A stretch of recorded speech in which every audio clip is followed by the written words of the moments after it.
145వ కీర్తనల గ్రంథం. ఇది స్తుతి కీర్తన అని మనం పైన చిన్న అక్షరాలలో మనం చూస్తాం. కీర్తన అంటే సాంగ్, పాడటం.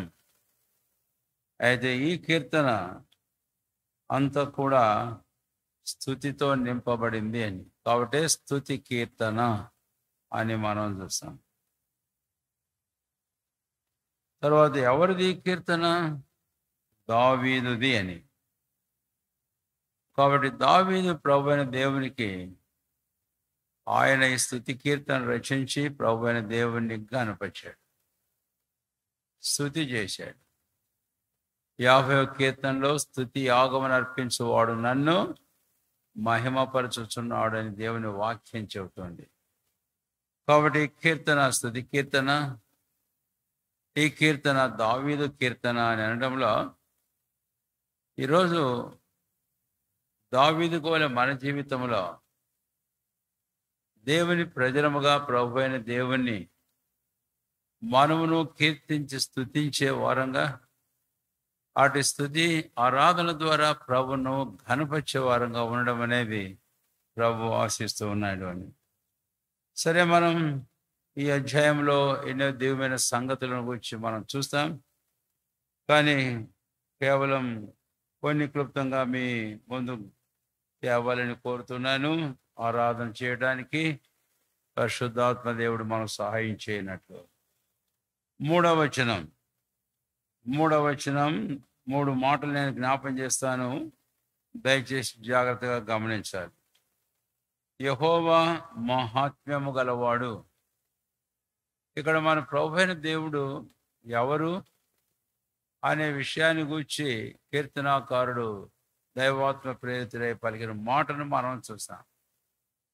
యెహోవా మహాత్మ్యము గలవాడు. వాడు ఒక వ్యక్తి ప్రభువును ఆరాధించాలి అని అంటే ప్రభు యొక్క గుణగణాలను ఆయన లక్షణాలను ఒక వ్యక్తి తన జీవితంలో ఎరిగి ఉండాలి అని. సరే, ఇప్పుడు ఇక్కడ మొదటిగా మనం చూస్తే యెహోవా మహాత్మ్యము గలవాడు. ఇంగ్లీష్లో ది లార్డ్ ఈజ్ గ్రేట్. యెహోవా ఎంతో గొప్పవాడు. మహాత్మ్యము గలవాడు అని అంటే ఆయన ఎంతో గొప్పవాడు అని. ఇక్కడ మహిమ అనే మాట కాదండి, ఆయన మహాత్మ్యము. కాబట్టి దేవుడు, మన దేవుడు ఎంతో గొప్పవాడు, ఆయన మహాత్మ్యము గలవాడు. అది ఒకటైతే దేవుడు ఏమై ఉన్నాడు అనేది ఆ మొదటి పంక్తిలో మనం చూస్తాం. రెండవగా మనం చూస్తే 3వ పంక్తికి మనం వద్దాం. ఆయన మహాత్మ్యము గ్రహింప శక్యము కానిది. అంటే దేవుని గొప్పతనం, దేవుని మహాత్మ్యము అనేది గ్రహింప శక్యము కానిది అని. It is unsearchable. అది పరిశోధింపలేనంతటి గొప్పది అని. కారణం, దేవుని భక్తులు దావీదు కూడా దేవుని యొక్క గొప్పతనం, ఆయన మహాత్యాన్ని గురించి కొంత వివరించాడు. కానీ అయితే ఎంత వివరించినా, ఎన్ని వేల సంవత్సరాల నుంచి వివరించినా ఆయన మహాత్మ్యమును, గొప్పతనాన్ని కొంతవరకు మాత్రమే మనము విశదపరచగలం, వివరించగలం. కాబట్టి మొదటిది దేవుడు మహాత్మ్యం గలవాడు. రెండవదిగా దేవుని మహాత్మ్యము యొక్క గొప్పతనం, the greatness of the lord. అంటే దేవుని మహిమగల మహాత్మ్యముల దేవుని యొక్క ఆయన మహాత్మ్యము ఎంత గొప్పదో అనేది రెండవదిగా ఇక్కడ మనం చూస్తాం. తర్వాత మూడవదిగా 3వ వచనం మధ్య పంక్తి, ఆయన మహాత్మ్యం, ఆయన ఆదిక స్తోత్రము నొందతగిన వాడు అని.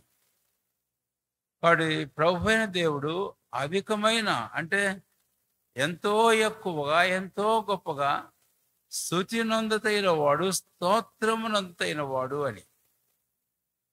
ఈ 3 సెంటెన్సెస్ ఇంగ్లీష్లో కొంచెం చాలా చక్కగా ఉన్నాయి. మొదటిది ది లార్డ్ ఈజ్ గ్రేట్ అనేది ఒకటి. రెండవది the Lord's greatness, his greatness is unsearchable. తర్వాత మూడవది, కాబట్టి the Lord God is greatly to be praised. అంటే ఆయన ఎంతో గొప్పగా స్తుతి నొందతైన వాడు. కాబట్టి ఈ ఉదయకాలం ప్రభు మందిరానికి ఆయన సన్నిధికి వచ్చిన మన జీవితాలలో మన పరిశుద్ధులైన ప్రభు అయిన ఒక దేవుడు ఆయన గొప్పవాడని, ఆయన మహత్యం ఎంతో గొప్పది, శోధింప శక్యము కానిది. కాబట్టి మూడవదిగా ఆయన నిజముగానే గొప్పగా స్తుతి స్తోత్రములు మన వలనను పొందతైన వాడు అని. కాబట్టి మనం మన ప్రభువుని ఎంతో గొప్పగా ఆరాధించి ఆయన్ను మనం ఘనపరచుదముగా. కానీ తర్వాత 145వ కీర్తన గ్రంథం రెడీ దయచేసి.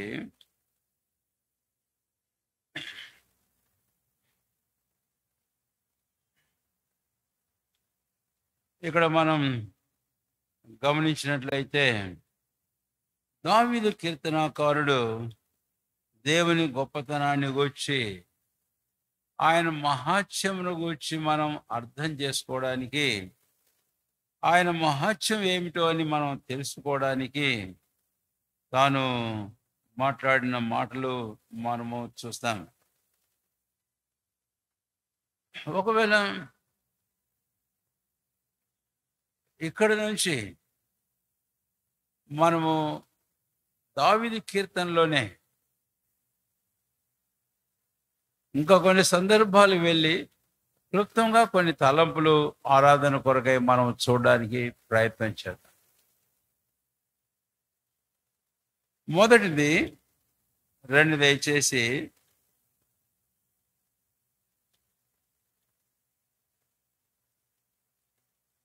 కీర్తనల గ్రంథం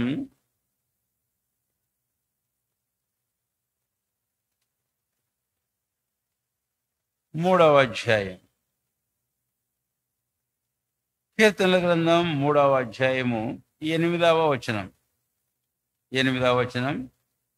రక్షణ యెహోవాది, నీ ప్రజల మీదకి ఆశీర్వాదము వచ్చునుగా. 2వ వచనం, దేవుని వలన అతనికి రక్షణ ఏమీ దొరకదని నన్ను గూర్చి చెప్పువారు అనేకులు. 7వ వచనం, యెహోవా లెమ్ము, నా దేవా నన్ను రక్షింపుము. పదే ఈ కీర్తనలో కీర్తనాకారుడు యెహోవా యొక్క రక్షణను గురించి మాట్లాడడం మనం చూస్తాం. యెహోవా యొక్క రక్షణ గురించి మాట్లాడడం మనం చూస్తాం. సరే, సందర్భాలు, రక్షణ గురించి దావీదు మాట్లాడిన సందర్భాలు పలు విధాలుగా ఉన్నప్పటికీ, అయితే ఈ రక్షణ గురించి నేను ఒక తలంపు ఇక్కడ కూర్చున్న మనందరి జీవితాల అనుభవంగాను, అంతేకాదు సార్వత్రికమంతరి విషయంలో ప్రభువైన దేవుని యొక్క ప్రణాళికగాను నేను మీకు జ్ఞాపకం చేస్తే, ముందు ఇశ్రాయేలు గురించి మనం గమనిద్దాం. ద్వితీయోపదేశకాండం 33వ అధ్యాయము చివరి వచనంలో దైవజనుడు మోషే ఇశ్రాయేలును ఉద్దేశించి ఆయన మాట్లాడుతూ పలికిన మాట ఇక్కడ మనం చూస్తాం. 33వ అధ్యాయము ద్వితీయోపదేశకాండం 29వ వచనం. యెహోవా రక్షించిన నిన్ను పోలేవాడు ఎవడు? ఈ మాట వాడేటప్పుడు ఆ మొదటి పంక్తిలో ఇశ్రాయేలు నీ భాగ్యం ఎంత గొప్ప. ఇక్కడ మాటలు దయచేసి గమనించు. ఓ ఇశ్రాయేలు నీ భాగ్యం ఎంత గొప్పది. అసలు ఏమిటి ఆ భాగ్యం అనే విషయానికి వస్తే, దేవుడు ఇశ్రాయేలు ఐగుప్తులో నుంచి పాలు తేళ్లు ప్రవహించు కనానుకు తీసుకుని వచ్చాడు అనేది కాదు. కాదనం, అది దేవుడు వారికి స్వాస్థ్యంగా ఇచ్చినటువంటి భూభాగం. అయితే అంతకంటే మించిన గొప్పదైనటువంటి భాగ్యాన్ని దేవుడు ఇశ్రాయేలుకి ఇచ్చాడు. ఆ భాగ్యం ఏమిటి అని అంటే, యెహోవా రక్షించిన నిన్ను, అంటే ప్రభువైన దేవుడు నీ జీవితంలో నీకు రక్షణ అయ్యాడు. అవును, వాస్తవమే. సందర్భం మనకు బాగా తెలుసు. ఇశ్రాయేలుకు చెప్పేటప్పుడు ప్రభువైన దేవుడు వారిని ఐగుప్తులో నుంచి, పాప బానిసత్వంలోంచి ఎలాగా బయటికి తీసుకువచ్చాడు. ఇనుప కొలిములో నుంచి ప్రభువైన దేవుడు వారిని బయటికి తీసుకువచ్చాడు. ఫరో అధికారం, రాజరికం నుంచి ఎలాగా దేవుడు వారిని బయటికి తీసుకుని వచ్చాడు. వారిని అణచి, అనగగొట్టి, అనగత్రొక్కేటువంటి ప్రజల బానిసత్వం, దాసత్వంలోంచి ఎలాగా దేవుడు వారిని బయటికి తీసుకుని వచ్చాడు. నిజమే, కాదనం, ఇదంతా వాస్తవమే. కాబట్టి ఈ సందర్భాలు కీర్తనాకారుడు కూడా మాట్లాడాడు. పలు కీర్తనలో మనం ఎరుగుదాం. ఇప్పుడు మన విషయానికి మనం వస్తే, క్రొత్త నిబంధన ఈ కాలంలో రక్షణ గురించి మనం మాట్లాడినప్పుడు హెబ్రీ పత్రిక 2వ అధ్యాయం 3వ వచనంలో పరిశుద్ధుడు పౌలు అపొస్తలుడు హెబ్రీలకు వ్రాస్తూ ఈ మాట అంటాడు, ఇంత గొప్ప రక్షణను నీవు నిర్లక్ష్యము చేసినట్లా నీవు ఎలాగునా, how can you escape if you neglect so great salvation. కాబట్టి రక్షణ గురించి మనం గమనిస్తే, గొప్ప రక్షణ ఇశ్రాయేలు విషయంలోనే కాదు, ఈరోజు సర్వ ప్రపంచంలో, సర్వ మానవాళి విషయంలో ప్రభువైన దేవుడు తీసుకొని వచ్చిన, కావించిన అత్యధికమైన గొప్పదైన రక్షణ అనేది మాత్రం. యోహాను సువార్త 1వ అధ్యాయంలో ఒక మాట జ్ఞాపం చేస్తున్నాను. అంటే దీని గొప్పతనాన్ని మనం అర్థం చేసుకోవడానికి యేసయ్య నోటి మాటల్లోనే నతనీయులతో ఆయన అన్నాడు, అంజూరు చెట్టు కింద నువ్వు కూర్చున్నావని నేను చెప్పినందుకు నీవు నమ్ముతున్నావా? అయితే ఇంతకంటే నీవు గొప్ప కార్యములను, ఏంది ఇంతకంటే ఇంకా గొప్పది? అప్పుడు చెప్పాడు, మనుష్య కుమారునికి పైగా దూతలు ఎక్కుటయును దిగుటయును నీవు. ఇది రక్షణ గురించి మాట్లాడుతుంది. రక్షణ అనేది కేవలం మన ప్రభువైన యేసుక్రీస్తు ద్వారానే. అందుకనే దేవుడు తగిన కాలంలో ఆయన లోకంలో జన్మింపజేసి ఆయనకు రక్షకుడు అర్థమిచ్చే యేసును నామకరణం చెప్పి చివరికి శిలువలో ఆయన్ను బలిగా అర్పించడం ద్వారా ప్రభువైన క్రీస్తు తాను చెందించే ప్రశస్తమైన రక్తం ద్వారా హెబ్రీ పత్రిక 5వ అధ్యాయము 9వ వచనం ప్రకారం ఆయన మన నిత్య రక్షణకు కారకుడయ్యాడు. రక్షణ అనేది నిత్యమైంది, ఇటర్నల్ సాల్వేషన్. కాబట్టి ఏది నిత్యమైనవి చాలా గొప్పవి. కాబట్టి ఉదయకాలం యెహోవా గొప్పవాడు, ఆయన గొప్పతనం శోధింప శక్యము కానిది, ఆయన గొప్పగా స్తుతినందుదైన వాడు, అందులో గొప్పగదైనది కార్యం ఏమిటి అని అంటే ఆయన తెచ్చిన రక్షణ. ఈరోజు మన జీవితాల్లో ఎంతమంది మనం పొంది ఉన్నామో అట్టి గొప్ప రక్షణను బట్టి ప్రభువైన దేవుణ్ణి గొప్పగా స్తుతించి, గొప్పగా ఆరాధించి, ఆయనను గొప్పగా ఘనపరచవలసిన వారుగా మనం ఉన్నాం. ఇది మరుదిగా జ్ఞాపకం చేస్తున్నాం. తర్వాత రెండవదిగా మనం గమనించినట్లయితే 145వ కీర్తన గ్రంథంలో, దయచేసి రండి, కీర్తనల గ్రంథం 145వ అధ్యాయము. ఈ అధ్యాయంలో ఒకవేళ ఆ మాట సూటిగా లేకపోయినప్పటికీ నేను మరొక సందర్భంలో నుంచి ఆ తలంపు మీకు జ్ఞాపకం చేయాలి అని కోరుతూ ఉన్నాను. కీర్తన గ్రంథం 2, దయచేసి 89వ అధ్యాయం. కీర్తన గ్రంథం 89వ అధ్యాయం. 89వ అధ్యాయము 2వ వచనాన్ని, 1-2 వచనాల్లో ఉంది. 1వ వచనం చివరి భాగం ముందుగా, తరతరములకు నీ విశ్వాస్యతను. ఇక్కడ ఈ మాట మనం చూద్దాం, తరతరములకు విశ్వాసం. ఇప్పుడు రెండవ తలంపు ఏంటంటే దేవుని విశ్వాస్యత.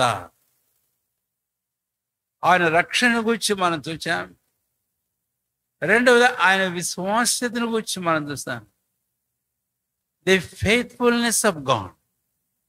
మనం పాడతాం, great is thy faithfulness. Yes, God is great and his faithfulness is very great, reaches unto the heavens.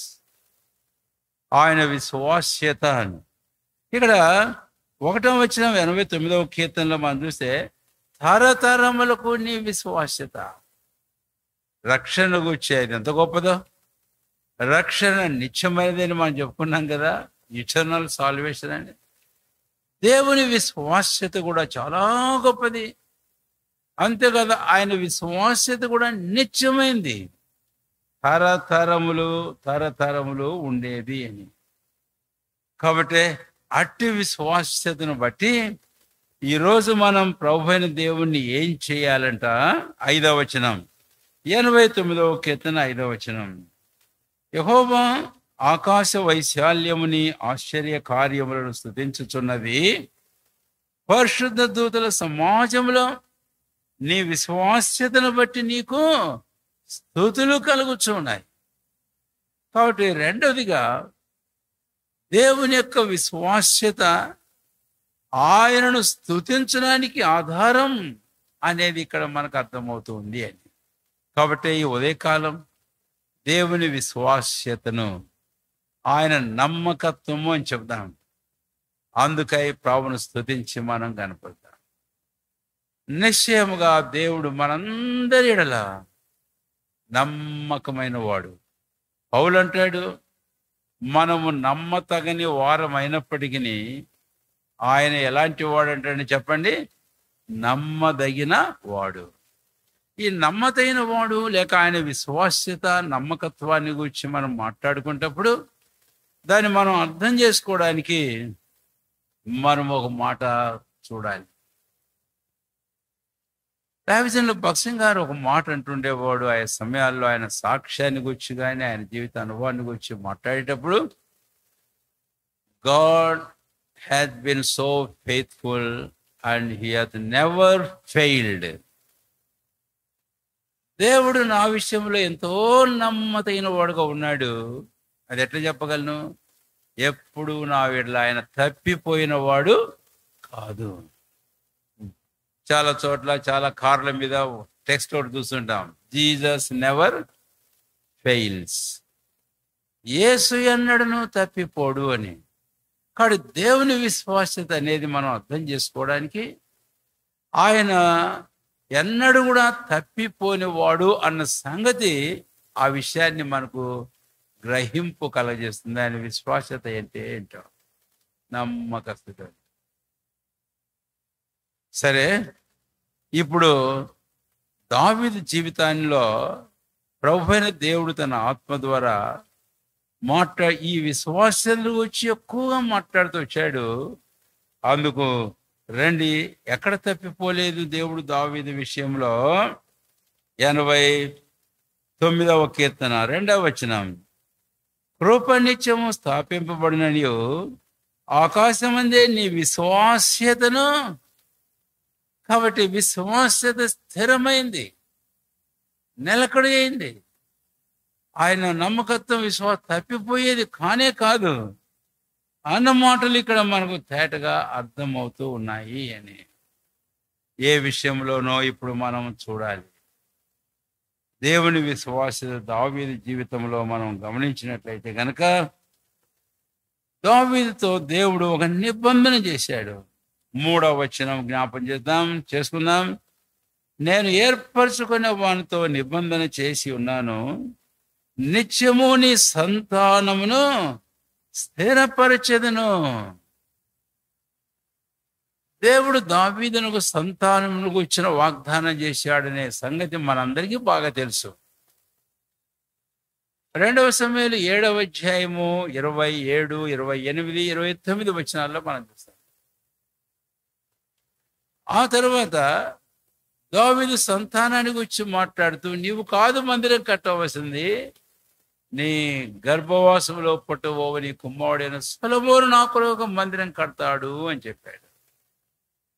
అప్పుడు ఆ సంగతిని గురించి దావీదు జ్ఞాపం చేసుకుంటూ 2వ సమూయేలు 7వ అధ్యాయంలో 18వ వచనంలో, ఎప్పుడైతే దావీదుకు ఈ గ్రహింపు కలిగిందో, ఈ దావీదు లోపలికి వెళ్ళి యెహోవా సన్నిధిని కూర్చున్నాడట. కూర్చొని ప్రభువైన దేవునితో మాట్లాడాడు. నాకు ఇంతగా నువ్వు హెచ్చుగా చేశావు, ఇదంతా ఎంతో హెచ్చుగా నువ్వు చేశావు నేను అనుకుంటుంటే, నా తర్వాత నా సంతానాన్ని గురించి కూడా నీవు సెలవిచ్చావే. ఇక దావీదని నేను నీతో ఏం చెప్పగలను అంటూ తర్వాత 2వ సమూయేలు 7వ అధ్యాయం 27, 28, 29 వచనాలకు వస్తే, నీవు దేవుడుగా నీవు మాట సెలవిచ్చున్నావు కాబట్టి నీ మాట సత్యమే. 2వ సమూయేలు 7వ అధ్యాయం 27, 28లో మనం చూసాం మాట. ఆ ప్రకారమే దేవుడు చేశాడు. అంతేకాదు సొలొమోను మాత్రమే కాదు, దావీదు యూదా గోత్రపు వాడు. అయితే ఇక్కడ మన ప్రభువైన క్రీస్తుని గురించి మనం చూస్తాం. క్రొత్త నిబంధనలో యేసయ్య దావీదు కుమారుడైన నజరేయుడైన యేసు క్రీస్తు అని పిలువబడ్డాడు. దావీదు కుమారుడు నన్ను కరుణించు. కాబట్టి లూకా సువార్త 1వ అధ్యాయంలో 35 నుంచి వ్రాసేటప్పుడు దేవుడు ఆ దూత ద్వారా మరియతో మాట్లాడినాడు.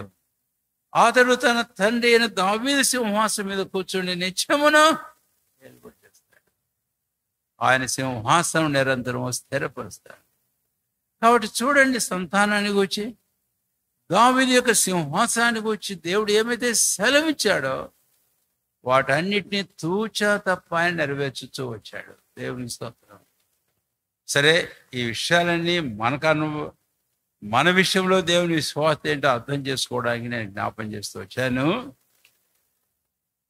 ఈరోజు ఇక్కడ కూర్చున్న మనలో ప్రతి ఒక్కరి విషయంలో ప్రభువైన దేవుడు ఆయన చేసిన వాగ్దానం, ఇచ్చిన మాట మన విషయంలో ఆయన ఎంతో నమ్మకంగా ఆయన నెరవేర్చుతూ వస్తున్నవాడు.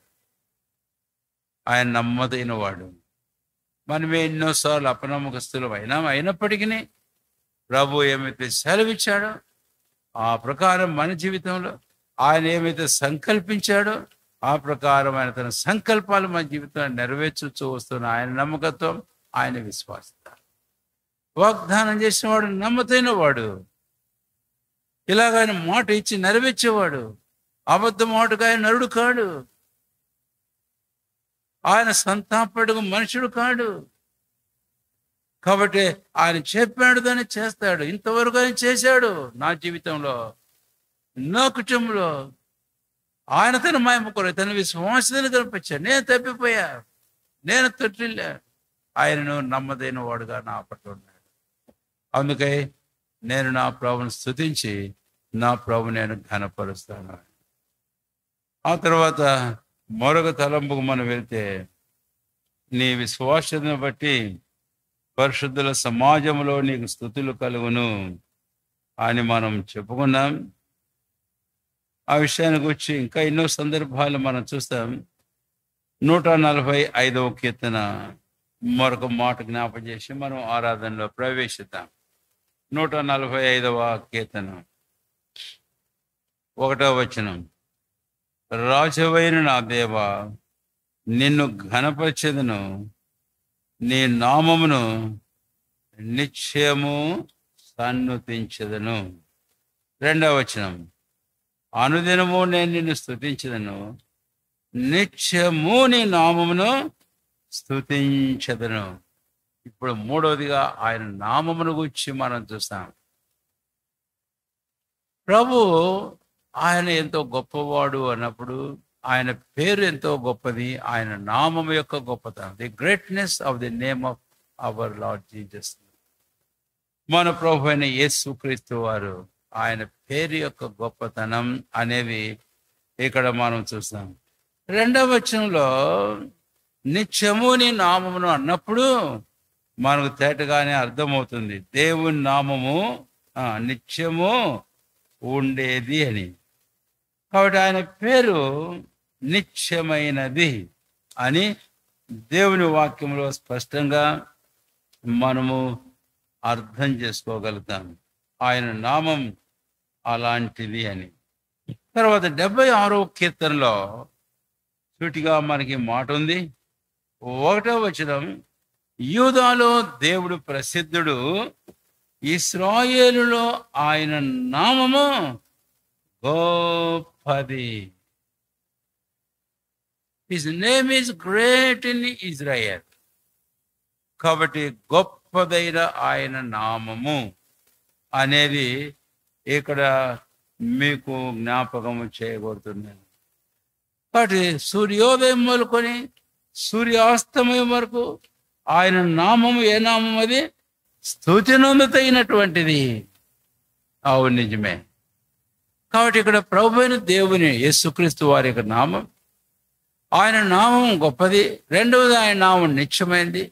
మూడవదిగా అందును బట్టి ఆయన నామం సూర్యాస్తమయం వరకుని, సూర్యోదయం వరకు సూర్యాస్తమయం వరకు స్తుతి నొంద తగినటువంటిది అనేది మనకు తేటగా అర్థమవుతుంది. మంచిదే. ఇప్పుడు ఆయన నామను గురించి సందర్భాలని మీకు జ్ఞాపం చేస్తాను. ఆ చిన్నదానికి తెలిసింది ఆయన నామం ఎలాంటిదో, ఆయన ప్రవక్త ఎలాంటి వాడో అనే విషయం. అంటే ఆమె చెప్పింది, ఎలీషాను గురించి మాట్లాడింది, ఇశ్రాయేలీలో ప్రవక్త ఒకడు ఉన్నాడు అని. ఏం పేరు ఆ ప్రవక్త పేరు? ఎలీషా. ఎలీషా అంటే అర్థం ఏంటి? ఎలీషా అంటే అర్థం ఏంటి?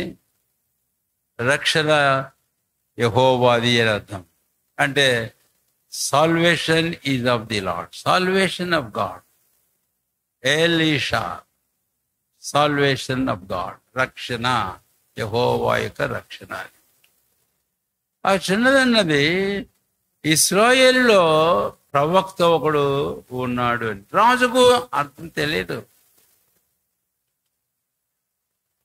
తర్వాత ఎలీషా కూడా ఆ రాజుతో అన్నటువంటి మాట, ఆ సందర్భం నేను ఇంకా అక్కడికి పోవడం లేదు. కానీ ఇశ్రాయేలు రాజు తెలియలేదు.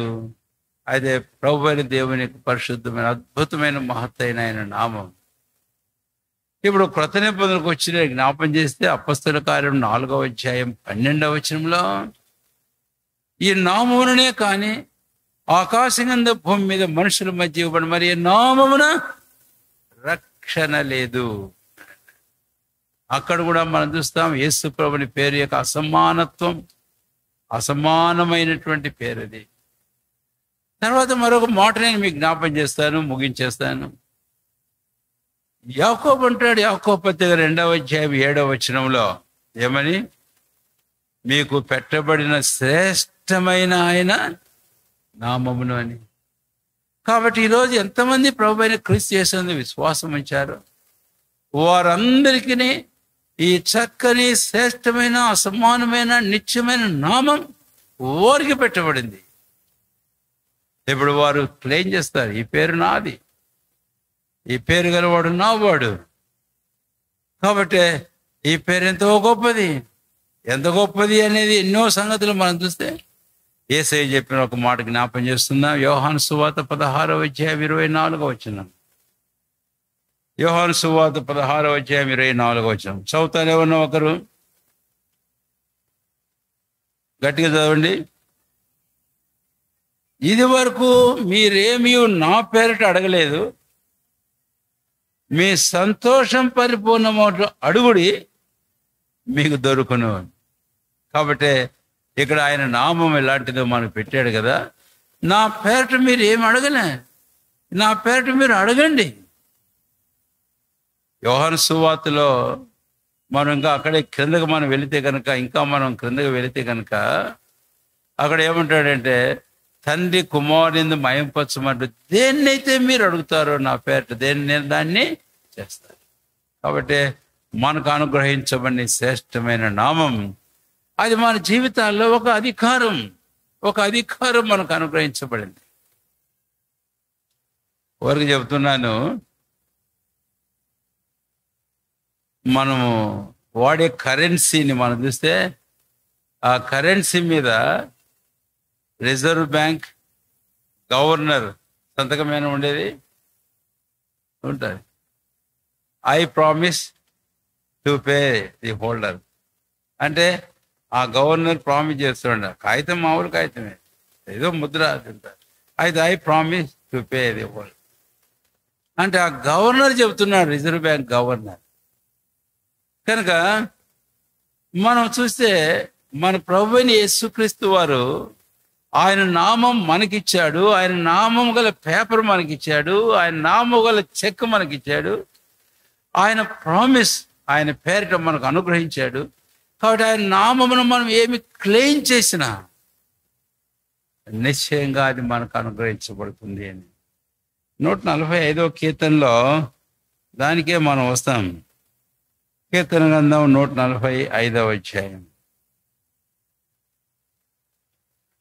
145వ కీర్తన గ్రంథం చూడండి, 16వ వచనం. నీవు నీ గుప్పిల్ని విప్పి ప్రతి జీవి కోరికను తృప్తిపరచుచున్నావు అన్నటువంటి మాట.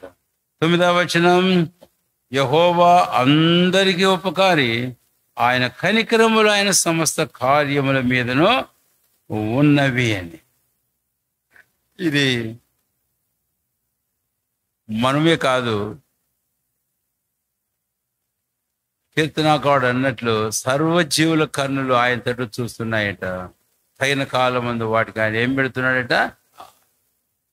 కనుకనే ప్రభు మనకు పెట్టిన శ్రేష్టమైన పేరు, నా పేరిట తండ్రిని మీరేమైతే అడుగుతారో పరలోకమందు నా తండ్రి వలన అది మీకు ఏమవుతుందట, అనుగ్రహించు. ప్రభువా, ఇట్టి శ్రేష్టమైన, అద్భుతమైన, సమానమైన, నిత్యమైన, శక్తిగల నామం ఈరోజు నాకు నీవు పెట్టావు, అందుకని నేను నిన్ను కనపరుస్తాను. సరే, ఇచ్చిన తలంపులు మన హృదయంలో ఉంచుకొని ప్రభును ఆరాధించడంలో ప్రవేశిద్దాం. కాబట్టి 145వ కీర్తనలో 3వ వచనంలో 3 మాటలు జ్ఞాపం చేశాను. యెహోవా మహాత్మ్యము గలవాడు. రెండవదిగా 3వ పంక్తికి మనం వెళ్తే యెహోవా మహాత్మ్యము గొప్పది, అది శోధింప శక్యము కానిది. తర్వాత ఆ మధ్య సెంటెన్స్కి మనం వస్తే కనుక, అందును బట్టి ప్రభువైన యెహోవా గొప్పగా స్తుతి నొంద తగినవాడు. కాబట్టి ఈ రోజున ఆయన గొప్పతనం, ఆయన మహాత్మ్యం అనేది 3 మాటల్లో అర్థం చేసుకున్నాం. ఆయన రక్షణ యొక్క గొప్పతనం ముందుగా మనం గమనిస్తూ వచ్చాం. మోషే మాటల్లో మనకు తేటగానే అర్థమవుతుంది, పౌలు మాటల్లో. కనుక ప్రభువును స్తుతించి ప్రభువును మనం కనపరచవలసిన వారంగా ఉన్నాం. రెండవదిగా ఆయన విశ్వాస్యత యొక్క గొప్పతనం, నిశ్చయంగా అది స్థిరమైంది, నిత్యమైంది. అంటే దేవుడు మన పట్ల ఎన్నడూ తప్పిపోయేవాడుగా, తప్పిపోలేదు. ఆయన నిజముగానే విశ్వాసవాడుగా నా జీవితంలో ఆయా సందర్భాల్లో కొన్ని కష్టాలు, పరీక్ష, పరిశోధనలు నా జీవితంలో అనుమతించా, నాకు కూడా. ఎందుకంటే 119వ కీర్తనలో ఆ మాట మనం చూస్తాం, దేవా విశ్వాస్యత గల వాడవై నేను నన్ను శ్రమపరిచావంతే. కాబట్టి కష్టములు, ఇబ్బందులు, లేమిళ్ళు, కొరతల్లో మా జీవితాల్లో మనం వెళుతూ ఉన్నప్పుడు దేవుడు తన విశ్వాస విషయంలో తప్పిపోయాడనేది కానే కాదు ఎంత మాత్రమును. అయితే ఆయన తన విశ్వాస్యతను బట్టే అవన్నీ మా జీవితంలో అనుభవించాడు, అనుమతించాడు. కాబట్టి అలాంటి పరిస్థితుల్లో వెళుతున్నప్పటికీ నిశ్చయంగా ఇదంతా కేవలం నీ విశ్వాసాన్ని బట్టే నేను నిన్ను స్తుతిస్తున్నా. నిత్యమైనది, తరతరం నుండి ఆకాశంలో అధిగమించే ఆ గొప్పదైన మహాత్మ్యం వల్ల నీ విశ్వాసానికి స్తోత్రం. మూడవదిగా నీ విశ్వాస్యత మాత్రమే కాదు, నీ నామం ఎంతో గొప్పది. ఇశ్రాయేల్లో ఈరోజు దేవుని ఇశ్రాయేలు మా జీవితాల్లో ఆ శ్రేష్టమైన నామం మాకు పెట్టారు, ఆ శక్తి కలిగిన నామం. అందుకే స్తుతిస్తున్నాను. ఆ నామాన్ని బట్టే ఈరోజు లోకంలోనే ధన్యుని. ఆ నామాన్ని బట్టే ఈరోజు నా జీవితంలో నా ప్రతి ఆశను నేను తీర్చుకుంటున్నాను. ఆయన నామాన్ని బట్టే నా జీవితంలో నేను అన్ని విషయాల్లో అత్యధికమైన విజయవంతుడిగా నేను ముందుకు పోతున్నాను. అట్టి గొప్ప అత్యధికమైన మహాత్సవాల మహిమగల నీ నామాన్ని బట్టి నీకు స్తోత్రం. ఇప్పుడు మనం ఆరాధనలో ప్రవేశిద్దాం.